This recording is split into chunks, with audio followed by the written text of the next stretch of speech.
Niko shule ya msingi ya niko darasa la 6 na umri wa miaka 16.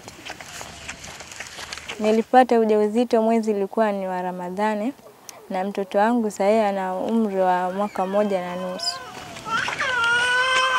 Nikienda shule nikimaliza masomo yangu ya mchana, ninarudi, nikirudi nimnyonyeshe tena. Mimba za mapema ni suala ambalo limewaathiri wasichana wengi katika kaunti ya Kwale.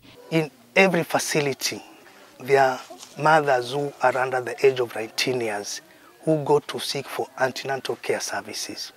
In the sub-county Lungalunga, at least around 600 teenage pregnancies went up to delivery and the mothers delivered.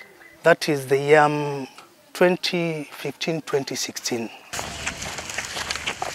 Na mara nyingi mzigo wa ulezi huangukia kina mama wa wasichana hao. Alikuwa hawezi kunyonyesha na hajui kunyonyesha pia mvipi. Akimpatia huo mtoto hilo titi wakwambia aliko uchungu. Mimi nasikia uchungu, maziwa hayatoki, naambia wewe mpatie hivyo hivyo. Kama mtoto ataka kunyonya lazima mimi niwe hapo karibu, nimsongeze mtoto, ampatie hilo titi anyonye, na kama hajashiba pia tumgeuze kwingine anyonye. Ana maisha ni magumu saa hii. Mimi mwenyewe niko na tabu. Alafu na yeye ongeza zake nyingine. Fikiria afadhali niweke sindano tu. Maisha yambadilika kiasi, wengine wananiita nyanya mchanga, lakini sasa mimi itabidi nikubali hivyo hivyo kwa sababu mwanangu ndo aloniletea mtoto. Siwezi nikakataa, nikakanuka nikasema mimi si nyanya, lazima nikubali. Kulingana na umri wangu, sio ati sasa hizi mbebe mjukuu. Mimi nina 38, na 34 years. Ilikuwa si lazima sasa hizi mbebe mjukuu, lakini sasa imenibidi nimbebe. Hofu ya kupata tena mimba imesababisha wasichana hawa waanze kupanga uzazi kwa ajili ya kuendelea na masomo. Mimba kama bado mchanga huwa ni aibu kwa wazazi. Ni aibu sana. Ni lile tu uwezo kalifuta limshafandi ishatendeka, lakini huwa ni aibu. Kwa hivyo mama wenzangu nawaambia watoto kupanga uzazi si makosa. Kama ataekwa ile atameza tembe ni sawa, hata meza tembe ataekwa hiyo no plant ni sawa, ataekwa coil ni sawa, lakini awe ametumia family planning kulingana na kuwa aweze kulea huyu mtoto, kulea kwake kwa mtoto azidi kukua na yeye mwenyewe azidi kwenda shuleni. Kutolewa kwa elimu kuhusu familia, upangaji uzazi na afya ya uzazi kwa wanafunzi wa shule za msingi kumezua hisia tofauti humu nchini, huku wengi wakipinga na kusema kufanya hivyo ni kuwahimiza watoto wajihusishe na ngono.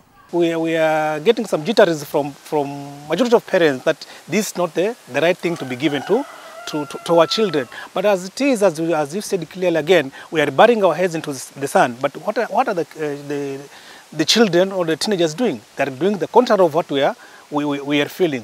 Watu wasikuza ngoja kutumwa, wanajipeleka wenyewe.